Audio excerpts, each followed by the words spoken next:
B and T living in the V. I'm B. This is T. All right, man. I think this is episode 6, isn't it? Yep.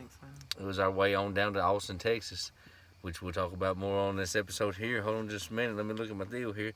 Oh, yeah. Before we start, like or dislike my video, subscribe, hit the bell. We ain't doing nothing but living van life. You ain't doing nothing but watching videos. Like the video. All right, man. We went to Lead Belly's grave. And if you don't know who Lead Belly is, man, he's a big influence on a lot of music stuff. They call him the king of the 12-string guitar. And he wrote a lot of good music, man, that you probably wouldn't know like right offhand. But like Kurt Cobain was a big Lead Belly fan, and he done a couple of his songs like In the Pines and things like that. And we went and saw his grave, and it was really pretty and out in a nice section of land or whatnot. Yeah, it was in a good spot. Oh, yeah, man, check this out. So, I got a story to tell real quick. Well, you told it on one of them. You said on the next video. video. Yeah, check this out. Remember, like, so we had talked about, like, me running out into the field and picking the cotton. Here's the cotton that I picked. Check this out. Isn't that neat?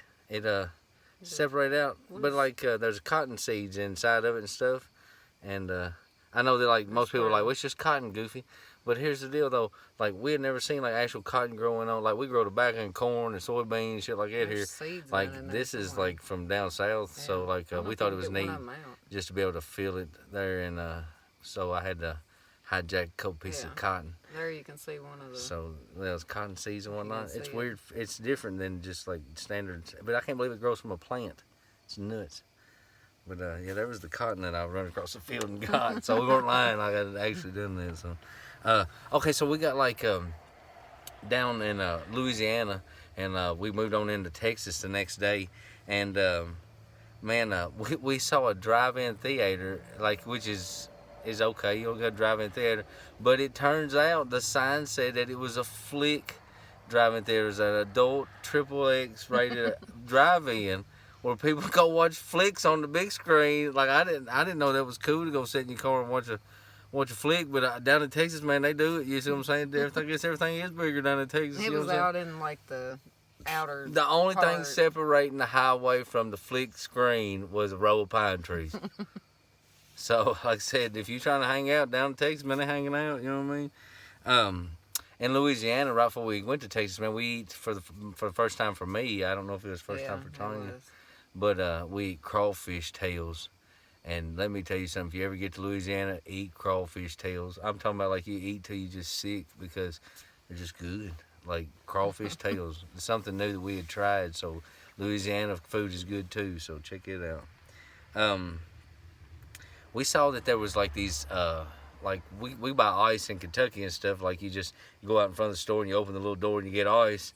Well, down in the south, I don't know. I guess it's just standard for them. But they have these like little stops in parking lots and stuff. There's these like ice sheds. It's like a vending machine. Yeah, where they like sell like tons of ice. Like you can get like we get a 10-pound bag around here, 20-pound bag, whatever it is. Like down there, you can get like cups. You can get like water. A couple 100 pounds of ice in one like little spot, dude. Like it's neat. Like so, that was something different we saw down south and whatnot.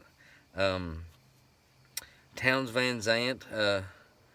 We saw a lot of different stuff that relates to him, like there's a highway and some hotels and stuff like that. Van Zant County. Yeah, Van Zant County, which we don't know if that's actually his county, but they have hotels and stuff, and Van Zant Highway and stuff like that. So Towns Van Zant's from down that way. We went to Austin. Paul Calton's from Tyler, Texas. Went through Tyler, Texas. They call it the Rose City or something like that. Something like that. And it's a pretty town and whatnot. Yeah. We got down to Dallas, and I'm not knocking Texas, nor am I knocking Dallas, but Dallas is quite unique in its own way if you've never been to Texas like we hadn't. So we slide on through Dallas, and it's about 3 or 4 o'clock in the afternoon. We're looking for a place to post up for the night, you know what I mean, to where we can sleep in the van comfortably, like safely. So we get to Dallas and we're like, man, we're going to find us a place to sleep tonight. You know what I'm saying? Da-da-da. There's signs everywhere. First things first, we're driving into Dallas. And Dallas, I don't know if you're watching, anybody's watching from Dallas, like, I don't know what y'all are doing down there. But we saw a cat walking down the street toward the corner market, man. He had a cotton white t-shirt on, a pair of blue jeans and tennis shoes. But over top his cotton white t-shirt, this young man had a bulletproof vest. a bulletproof vest on walking down the street. So I don't know what y'all got going on in Dallas, but it's tough in Dallas, boys. You know what I'm saying? Like, we also The signs on there. saw signs everywhere, even on nice apartment buildings like townhouses and stuff like that, of what we saw in the nicer part of Dallas, I guess you'd say, was lock, take, and hide your items. Like, they had car lots down there, but the car lots were surrounded by chain link fences with razor wire on top, one way in, one way out, and they usually had either German Shepherds or big old nasty dogs.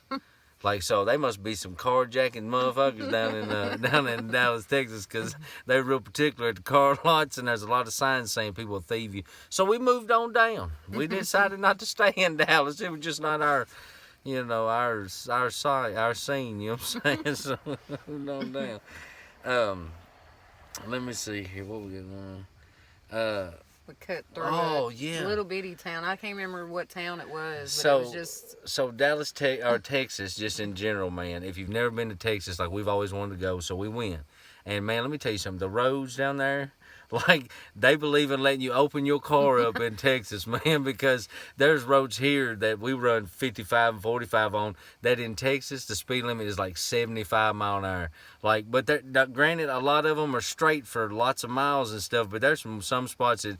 And it's 75 mile an hour. You just get in, hang on, man.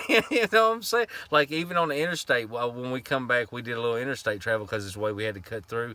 And the speed limit on the interstate was 70 mile an hour. Well, on the side road that we was driving, like, for a couple of days into the, like, you know, heart of Texas, like, it's 75 mile an hour. So, like, they believe in letting you open up your car there. So, if you got a hot rod and want to try it out, take it to Texas, man. They run down there. They don't give a shit. Let me think of what else we got. Oh man, so we're going through Texas, and if you've never been to Texas, like I said, they let you drive, but the sky in Texas is huge. Like and most people go, it's the same sky. Well, it may be, but the way Texas is, it's so flat and long, like the sky is humongous. So I will give you that. That is cool in Texas. Didn't see any cowboys. Saw two people with cowboy hats on, and they were both girls.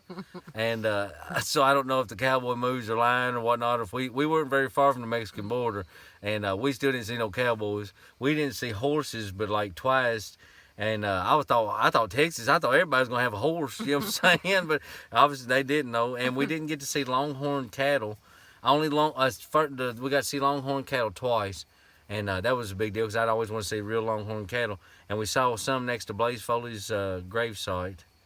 And we saw some in another field. But we didn't see very many of them either. So I don't know if that's just a movie myth or what it is. But there's a lot of lies in Texas. There's a lot of lies in Hollywood. It's one or two.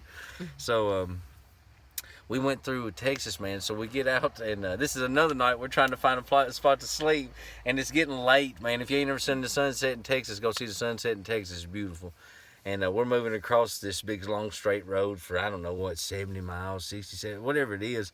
And we're going to get something to drink, liquor-wise, you know what I'm saying? So we're going to stop and get us some liquor, and so we could drink when we get stopped or whatnot. And we come up on this place, and I can't remember the name of it. But it was a liquor store, but it was weird because it was a metal building, and on both, and it looked toward the road, and on both ends it had garage doors that were open, okay, and you pulled into the gravel, and like you would a barn. Yeah, Like when you pull in a barn to Go ahead. like put tobacco in the barn and stuff. You had the part where you could pull in. Yeah, That's what it looked like. You pulled in there, man, and there was a cash register and a lady in there and a bunch of liquor Behind her. and you didn't have to get out, you didn't have to cut your car off or Just nothing. pull She through just the walked it barn down and- to you. It was about the coolest thing ever, you know what I'm saying? It was pretty neat. So that was a good idea on that. Whoever running that deal, they got it figured out. We went to Waco. Like, I don't know if y'all know anything about Waco, and I hate to even say it like this. Like, there was this religious, they call it a religious cult. I don't know exactly what the word. It's not my job to judge, I don't guess you'd say. And there's still some survivors of the massacre that happened down there, and a lot of people lost their life. I think it's like 75 people, and then like 82 altogether with the yeah. special their agents that were killed too. But it's like a 51-day siege or something like that. I can't remember, on this compound that these religious people lived in because they had automatic weapons. And anyway, check it out on Netflix or Prime or whatever you're watching. But we went to the actual site of where that all happened at, and it was out in the middle of nowhere. And I guess the most deserty part of Texas we saw, I guess you'd say. It was probably that. Yeah, and that compound is still there. We got to see some actual Branch Davidians and some actual, I don't think that's what they're called now, but like they still have a following down there that they do.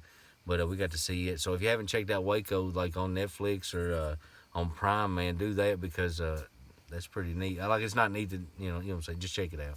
But we went there and saw it. And we noticed that every house in Texas, I don't know if they all got animals or livestock, but every house in Texas has got a fence around it, and they're real proud of their gates down there. Let me tell you something, they're real proud, because it don't matter if you got no fence around your house in Texas, as long as you got a gate with a big old K or a W or a J or whatever you got on it, man, it could be anything. Man, let me tell you something, it's fancy gate-wise in Texas.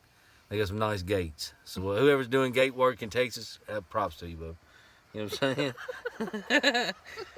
So we go down to Austin, man. Looking forward to going to Austin because I've heard a lot of good things about Austin. It's the live music capital of the United States. And you're supposed to be able to have, they're supposed to be able to play music on the streets, this, that, and this. Well, no offense to Austin or anybody that lives in Austin, but they have decriminalized homelessness. And we saw more homeless people in Austin than we've ever seen in any city we've ever been in ever. And I'm not talking about like homeless people that like kind of kept it hid, but like didn't want you to know that's homeless because it was against the law. Well, down in Austin, it ain't against the law. And let me tell you something, they're hanging out under overpasses. They got like a little community. They kind of got several communities down there. I don't know what they're doing. Like they got a new deal going on down there. What they even put porta potties out for them, this and this. But anyway, that's not what I'm talking about. Even though I got a couple more stories on there here in a minute. It is ruining your guys' music scene in Austin, because you know what I did? I drove right on past Austin. I did. I drove right on past Austin. Instead of even trying because to let me tell you something, man. That was for every block there was 10 homeless people, and that makes it hard on people that's down there legitimately trying to play music and busk and make tips to survive this, that, and this, because they all think you're homeless down there begging. Yeah. And another reason why I say that, you go, well, Brandon, you shouldn't say, well, I understand they're in a struggle. We're all in a struggle. I don't feel so more sorry for you than you feel for me. You understand? But I didn't understand this. There's a couple of instances where I didn't understand what was going on. Maybe somebody out there could help me. But there was this guy standing on sitting in on a corner in a wheelchair. Okay, not knocking anybody in a wheelchair. God forgive that you ever have to even deal with something like that. But here's the deal: the man was sitting in his wheelchair, but he was standing up when cars were coming by, cleaning their windshield, and then walking back to the wheelchair and sitting down. So I don't know if he needed the wheelchair, if that was the only seat around. Maybe it was his mode of transportation. I don't know, honey, but I'd give him $1 not to put that water on my windshield. You know what I'm saying? That old dirty old bug water, old black water. Don't do that. I'll give you $1 just not to get up. You know what I'm saying? And then I want to know why the guy was eating a slice of pizza while he was cleaning windshields. That's what he was doing. But he was happy as hell. They doing it different in Austin, and ain't nothing but construction work, and it was horrible. Even just trying to drive through Austin. I don't know what y'all are doing in Austin, man, but I expected better. Honest to God. And I ain't nobody, but like I said, I expected better myself. You know what I mean? So we didn't spend any time in Austin because it didn't look safe. It didn't look like it was a spot to try to do anything like that. So